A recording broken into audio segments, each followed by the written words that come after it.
my name is Jabin and you are watching RPTV. Today we are interviewing newly elected Councillor Chris Moise. We will be speaking to the Councillor about housing, public safety, homelessness, and the TTC. Let's go and see how the interview went.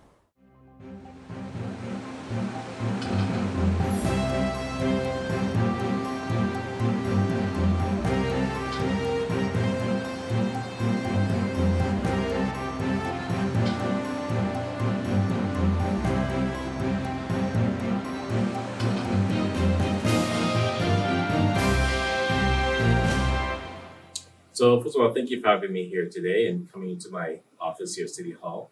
It's great to join you and your community as well, Regent Park community. Based on your conversations with constituents, what are the most pressing challenges that residents in Regent Park, St. Jamestown, Cabbagetown, and Moss Park are experiencing? Toronto Centre is a very complex ward. We have 7 neighborhoods here in Toronto Centre, and they're all very different. But, most specifically in Regent Park, one of the things that is of concern to many people is housing insecurity is one of the issues that faces a lot of people in Regent Park. Food insecurity is another. And of course, crime is also a big issue as well, in addition to mental health and addiction and all those things that come with it. So, I've lived here for 25 years and I've seen, the community change over time. I have to say that since the pandemic, I've seen that things have gotten a lot more desperate for people who are on the periphery. So that's something that I continue to grasp with and try to mitigate and find resolutions for going forward. I have to remind people, though, I've only been here for 7 months. It feels a lot longer, but it has been 7 months. And I feel that, I have done a lot in a short period of time. Very good. So can I ask you about any kinds of initiatives that are being implemented to support small businesses, entrepreneurs in the Toronto Centre riding? So when I first got elected as city councillor, one of my positions, one of many, is I sit on economic community, development community, and I'm also the small business advocate for the entire city. You may not know that I've owned a small business for the last 18 years in Toronto Centre. I own a pet food store in the St. Lawrence Market area. So I understand small business issues intimately. And I can speak in first hand about some of the challenges we face. I know that, for example, more immediately that, there's been a lot of break-ins, a lot of glass being broken into many Toronto Centre communities, Parliament Street, Front Street, and more recently just the Church Street community as well. So to replace a glass is like $1,500. The deductible is $1,000. So most business owners absorb the cost of that because, if they were to claim it under insurance, it would increase their premium. So I know the stresses of that. But that being said, though, for me, it's important to support small businesses, where they're at. And one of the things I'm trying to do in Regent Park specifically is actually create a BIA for the area. We've never had a BIA in Regent Park. And for me, being part of a BIA myself in the St. Lawrence Market, I know that they've helped my business a great deal when it comes to perhaps securing funding, from the city, all the levels of government, beautifying the space, addressing crime and all the things that a small business affects a small business and the well-being of a small business. So priority number one for me is having a BIA in Regent Park itself. Okay. So anything in the way of encouraging economic development in the area? Well, again, that's twofold. As you may know, I've been very involved with phases 4 and 5 of Regent Park and speaking to various community agencies and community groups themselves. One of the things they would like to see support for is micro retail, for example, and more green space where micro retail can be located in. I've spoken to the Islamic Resource Center and other religious groups who want space within Regent Park. So again, creating the space for these different types of communities, be it retail or other, at a cost-effective rate, so that they can be more successful. Those are the kind of things I'm focusing on right now. Again, also too in Regent Park in phases 4 and 5, one of the things I've tried to help TCAC to do is actually create retail along Gerrard Street, not just medical facilities and healthcare facilities, but actually small retail space where perhaps a small restaurant or pub or variety store, those sort of things, because those sort of things will attract different businesses and people to the area that will make it more successful over time. In 2005, the City of Toronto began with $1 billion Regent Park revitalization plan. For nearly 2 decades, the city has been debating whether the transformation of Regent Park has done more to revitalize or gentrify the neighborhood. Although some residents benefit from the right to return guaranteed to them by the Toronto Housing Corporation, many others have been displaced to other parts of the city and priced out of their old neighborhood. There's been a loss of cultural heritage in Regent Park, and new facilities are beautiful, but there are barriers accessing them. The Regent Park in the last phases of $1 billion revitalization began nearly 2 decades ago. What do you think are the differences between neighborhood improvement and gentrification? So again, Regent Park has been revitalized or continues to be revitalized for over 2 decades, as you mentioned. Pat McConnell was city councilor at the time. And so there have been a lot of lessons learned from the revitalization. I know from phases 1 through 3, people were displaced, and that caused a lot of issues for people. Some returned, some have not returned, and for various reasons. So I've been very mindful of the lesson learned from the very beginning of that and where we are today. So for me, in regards to phases 4 and 5, I want to make sure that all those who actually move from those units in phases 4 and 5 actually move into Regent Park new buildings right away, rather than being displaced further. So again, I go there with intention. But also too, I've mentioned too, I've engaged various community groups in Regent Park to find out what it is they want to see. And I use an equity lens when looking at some of these solutions going forward, because I don't want those who are, let's say, market units have a greater voice than those that are TCAC. Those who are here initially and continue to support the community and give back to the community, I want to make sure that their voices are front and center, and that I, as city councilor, amplify their concerns and make sure they are as successful as any new individual who comes to the space. So again, Regent Park is such a unique place. I mean, there's so much culture diversity. There's so much that we can learn and from and which inspires me as a councillor. And this is why when I opened up my constituency office, I opened it in Regent Park, the first constituency office we've ever had in Toronto Centre. I made sure it was in Regent Park so that the community have access to me and I have access to them. And thus far, it's working very well. They're very satisfied with the work I've been doing so far. So it warms my heart to hear that.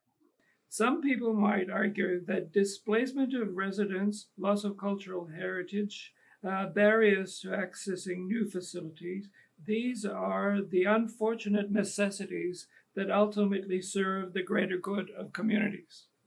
But others say that revitalization project in Regent Park has not been adequate, and it has better served higher income residents. How do you see that? like I mentioned, I engage the community on a regular basis, more so than I have on any other community. And in the revitalization of phases 4 and 5, I've actually added over 600 additional new affordable units in phases 4 and 5. So there's 2,000 plus affordable units within phases 4 and 5. I've also made sure that there is community space, over 3,700 square feet of new community space, as well as over 2,000 green space as well. And this is all in consultation with the community.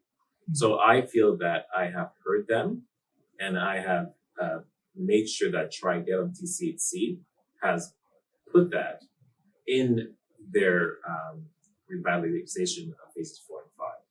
So I feel that I'm satisfied that the needs of the community has been met in that regard. Have we done it 100% perfect? I don't think so. Nothing's ever 100%, but the communication continues, right? And any issues the community has going forward, I am there to make sure that I amplify their voices and their concerns.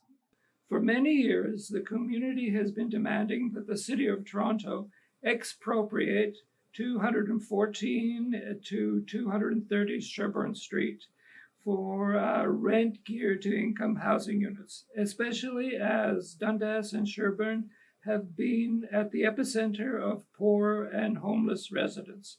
Unfortunately, KingSett Capital, one of Canada's largest investment firms, outbid the city for the land and is now planning to build a 47-story luxury condo smack on the corner of Dundas and Sherbourne. My question is, social housing advocates and community organizations are fighting back to turn the vacant lots of Sherbourne Street into social housing. They claim they're not supporting them. They claim you are not supporting them in their fight.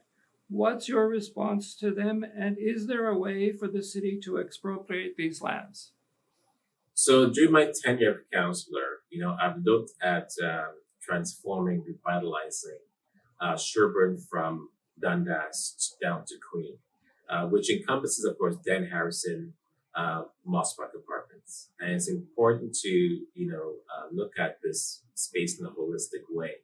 And I have been talking to TCHC and others to make sure that, we can make this a hub of affordable housing for everybody, especially those who are displaced and those who are marginalized in Toronto Centre. But more specific to the land that you mentioned, I am actively working with city staff and with KingSett to actually trying to acquire this space. And I do feel though we've had some success, conversations so far. So I'm hoping, in the next maybe few months, there's maybe some good news around that specific site. So to your point, I am very much aligned with the community on this one issue when it comes to actually creating more affordable housing spaces in Toronto Centre. One of the other issues for many people in the area, like you were mentioning earlier on, is safety. Can you tell us a little bit what's being done to improve community safety in the Regent Park, Moss Park, downtown East Side? So when it comes to public safety, specifically Regent Park, we have community officers who patrol the area on a regular basis. I've worked with the Superintendent 51 Division to ensure that we have these officers on hand throughout every day. Community has the phone numbers to reach out to these officers right away if there's a problem. We've had more patrols in Regent Park and across the board. I know we had a shortage of officers actually in 51 Division, but we've actually now staffed up as of last month. So you'll see more officers on the street.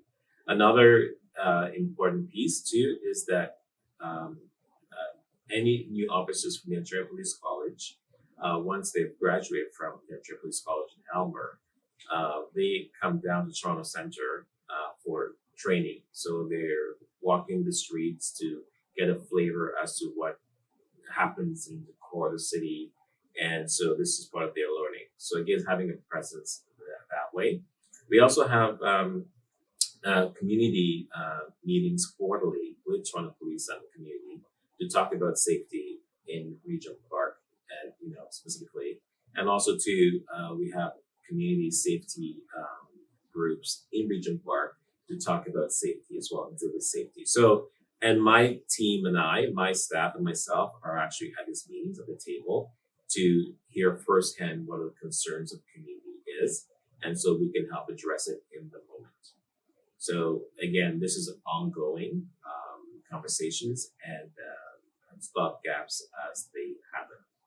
So I'll give you the background.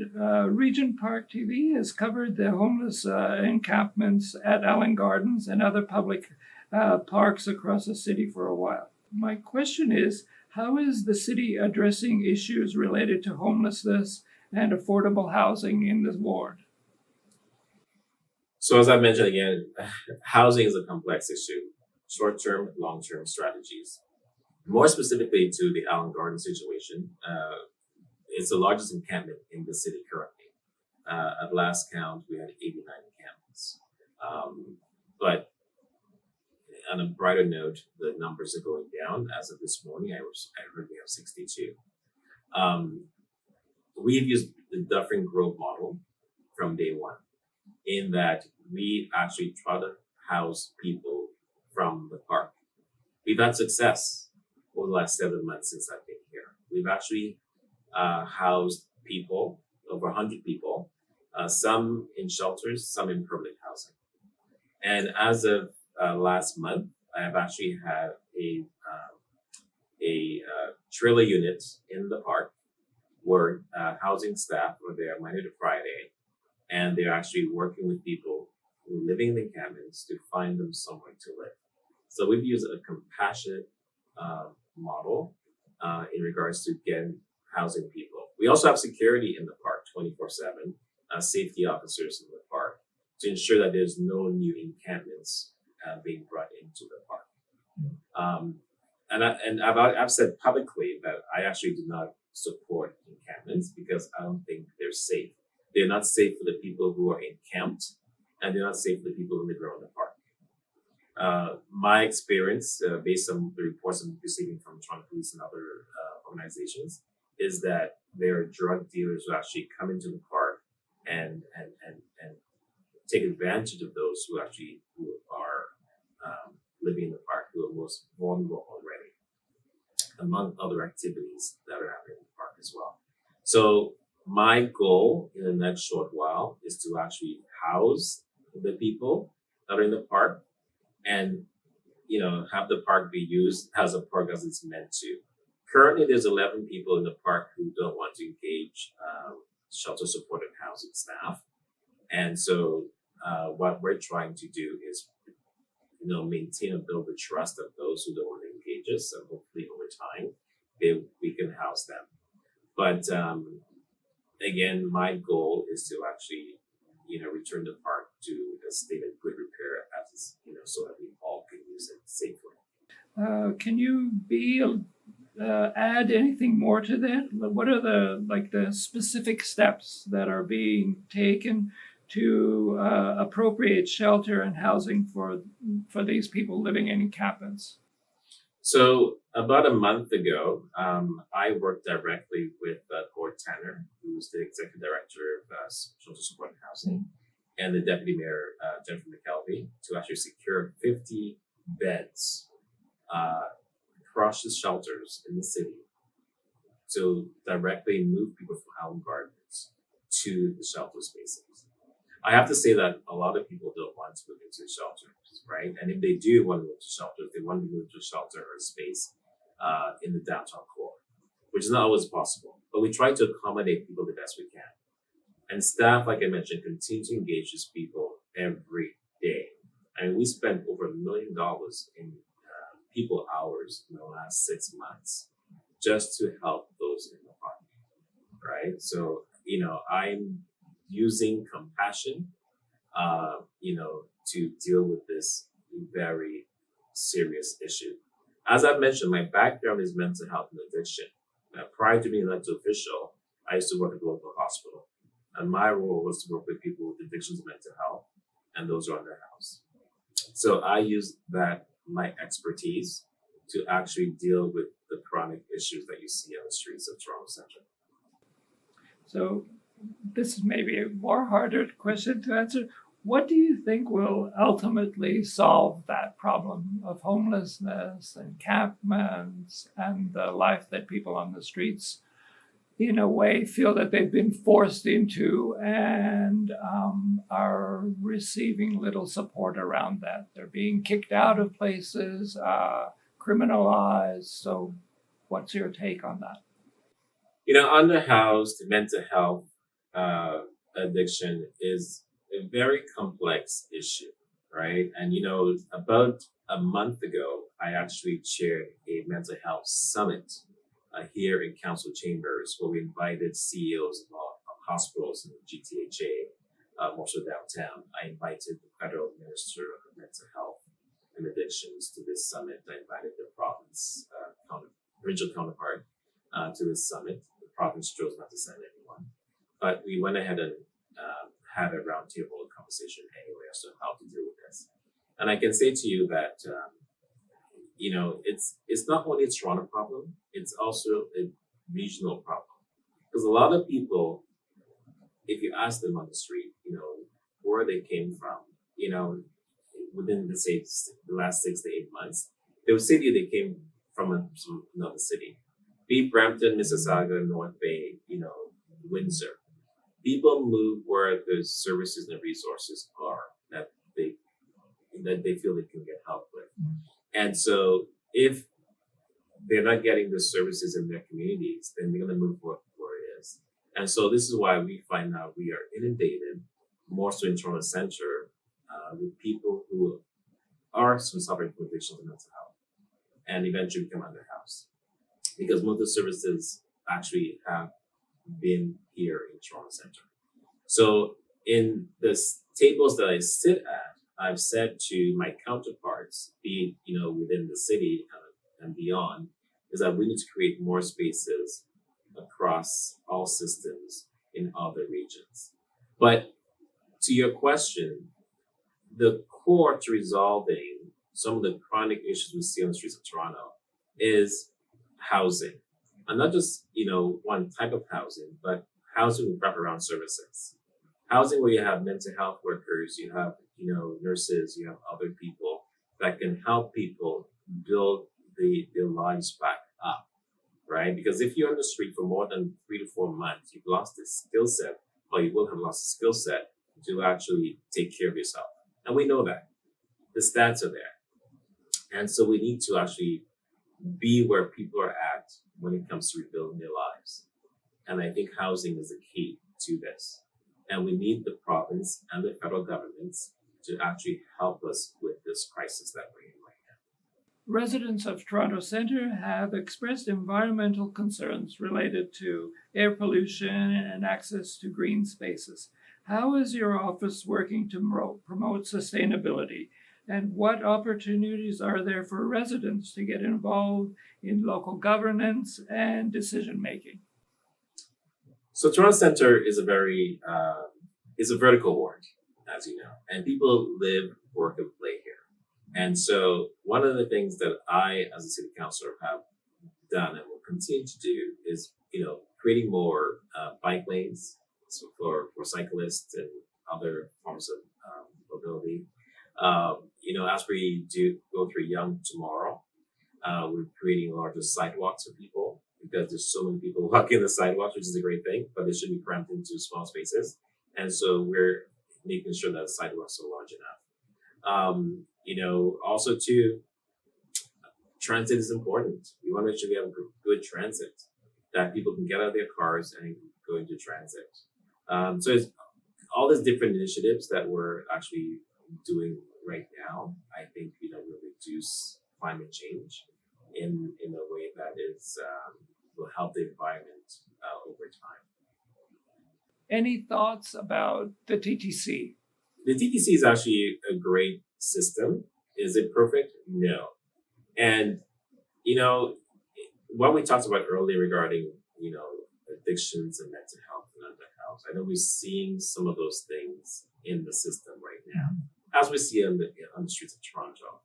And so I'm a commissioner on the DTC, and I've actually said from the very beginning that we need to make sure we have mental health workers on the TTC, we have housing people on the TTC, but also to having people's presence on the system.